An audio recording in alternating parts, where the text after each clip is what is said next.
Oh, that's good. Well, welcome to my kitchen. This evening, I'm going to be preparing a reasonably healthy Asian-inspired meal.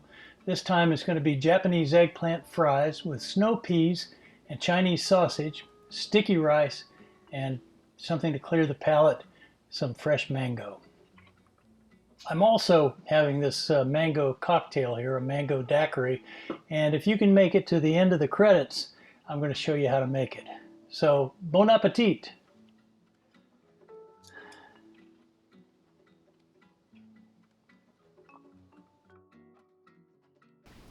So let's start with the eggplant. This is a Japanese eggplant. There are probably 10 different varieties of eggplant. It comes in all different sizes and colors. There's globe eggplant, of course, which is the most common, the type that we see in our local grocery stores. But for this recipe, I want to use Japanese eggplant. What I'm going to do is I'm going to cut this guy into sections, and then I'm going to quarter up each section and make like French fries out of them. Okay, so first thing I'm going to do is take it over to wash it. All right, so this guy's all washed up now. I'm going to take my chef's knife and give it a nice little cut there. Let's see, I think I'll make this one into thirds like that. And once I get that done, what I'm going to do is take a regular carrot peeler and peel these. I like to cut them in sections first because it's easier to peel when you have an edge to get under. And I'll show you what I mean. If I just try to go right here like this, it's hard to get it to actually grab the skin. All right, let me get these done and then I'll get right back with you. All right, and here's the last one. Get it skinned. Okay, so there we go. Clean this up a little bit. And this is one of those dishes where if you have leftovers, they're probably not going to be very good the next day. You get kind of soggy. This is something you want to eat right after you get it cooked. All right, so now I'm ready to do the breadcrumbs. Actually, let me flip these around like this. So I have flour, I'm going to have egg here, and here I have the Panko breadcrumbs. So it's always dry, wet, dry. That's the way you want to remember it. So let me put a couple of eggs in this bowl here and beat it up a little bit, and we'll put a little bit of salt and pepper in it. And this is what's going to help the panko stick to the eggplant. All right, a little pepper and some salt. Okay.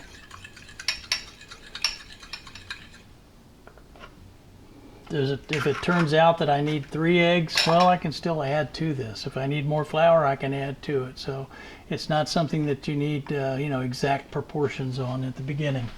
So here we go. First thing I'm going to do is put it in the flour.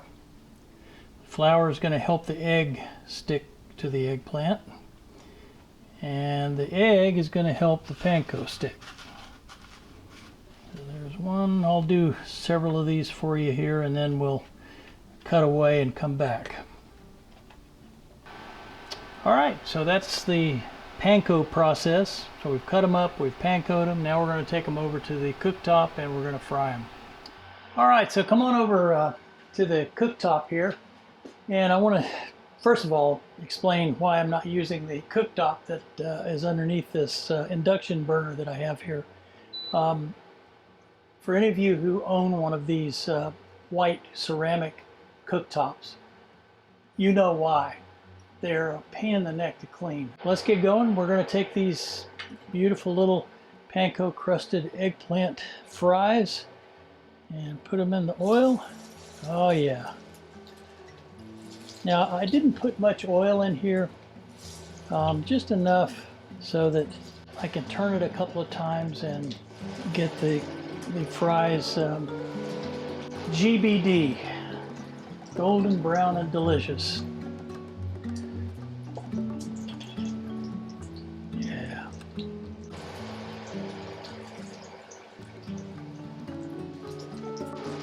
Okay, I think we are ready.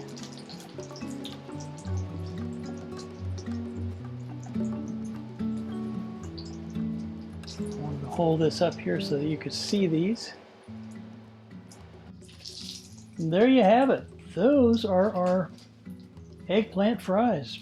That's a quick and easy one. It really is, and they are delicious. You know, they call eggplant the poor man's caviar, and when you eat this, you understand why.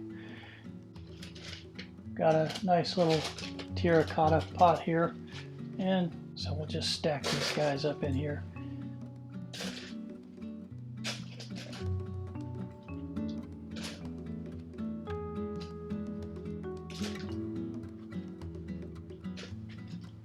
There you have it, Japanese eggplant fries.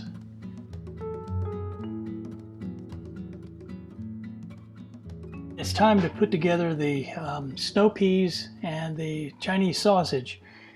Earlier today I took the sausage and come on over here to the stove. And I put them in my bamboo steamer and steamed them for about 10 minutes. So they're ready to go now. All right, so here's the Chinese sausage that I'm using. Get these at the Asian market. This has pork and chicken, I believe. Yes, pork and chicken. You can get other types of stuffing in it as well. And what I'm going to do is cut these guys up on the bias.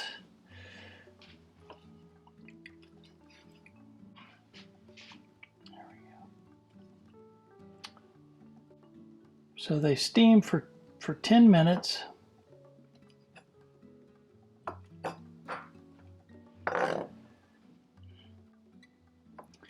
That's probably enough for my dish. Okay, let's take a look at the peas.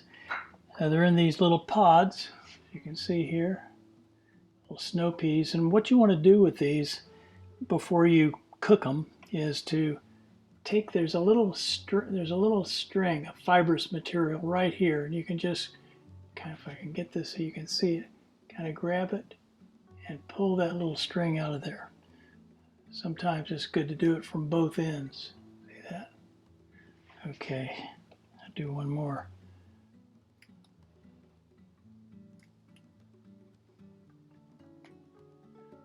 There we go. Okay, so the snow peas are ready.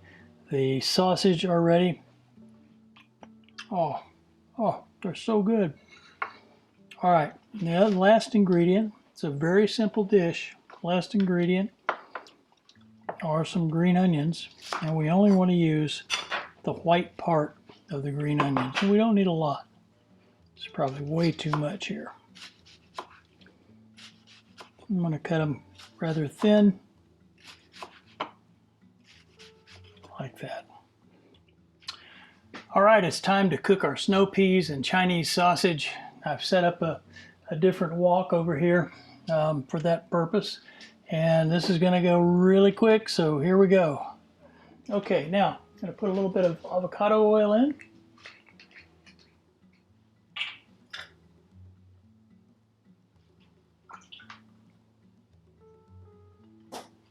Oh, look at that steam up there, I love it. And in they go.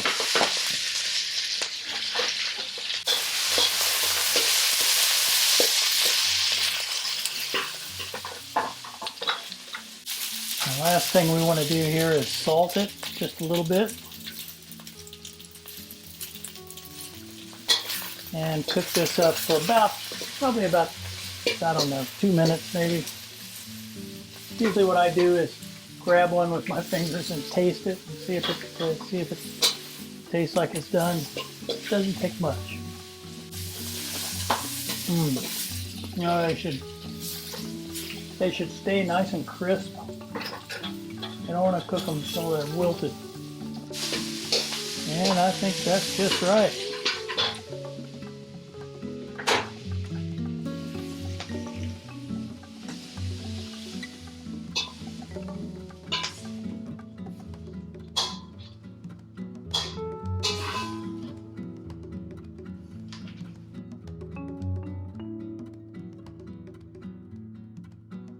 I want to speak to you for just a moment about the sticky rice that I used.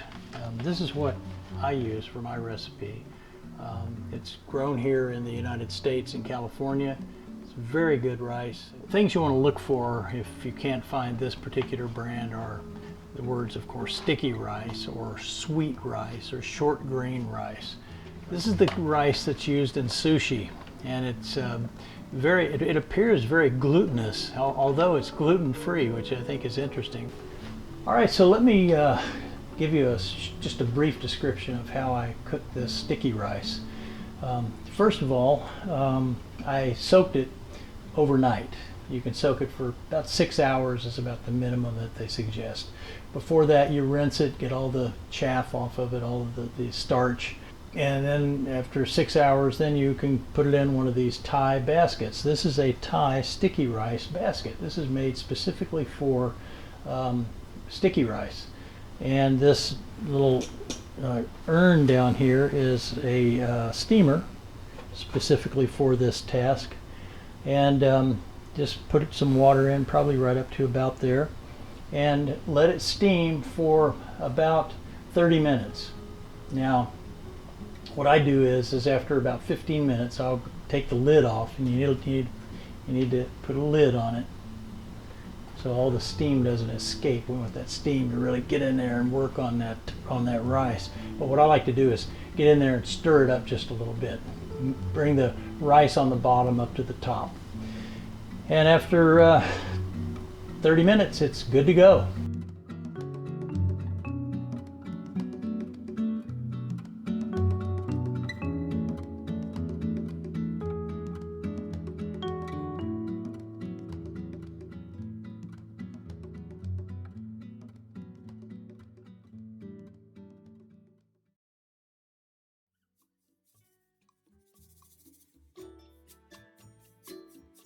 You made it to the end of the video. Congratulations.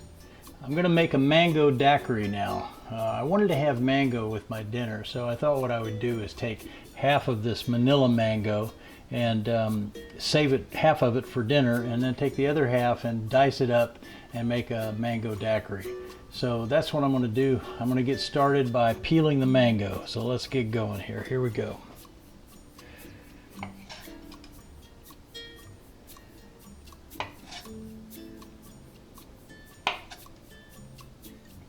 Okay, so now it's all peeled. I'm going to take half of it and save it for dinner. I'll take the other half and probably won't use all of it. I'll probably have a little more than half for dinner. All right, so what I'm going to do is take the rest of this mango and I'm going to dice it up so that when I put it in the blender, it won't have to work too hard to make it into a puree. Okay, all right. Blender here.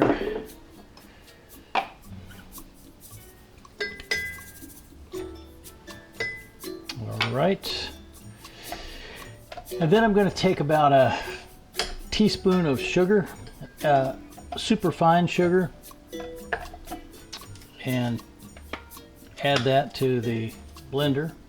That's probably about right. You know, you could use super fine sugar, or you could use some of this simple syrup, which is just water and sugar that's been cooked on the stove for a little bit. And now I'm going to do a lime, and I want about 2 tablespoons of lime. So I'm going to use my little squeezer here that my sister-in-law Liz gave me. Thank you for this, Liz. I love this thing. That looks like that's about a tablespoon. Let's do one more. And there's 2 tablespoons. And I'm going to put this Baku rum in.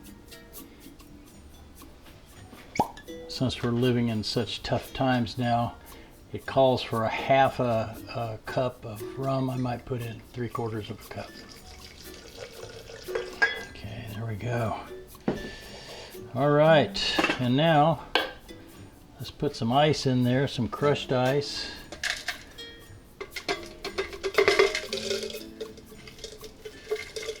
probably another half a cup or so.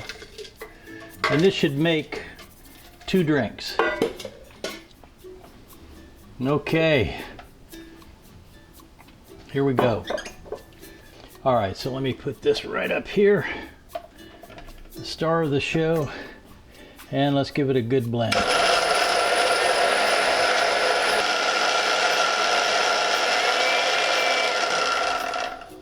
All right, so what could be better than that? A mango daiquiri.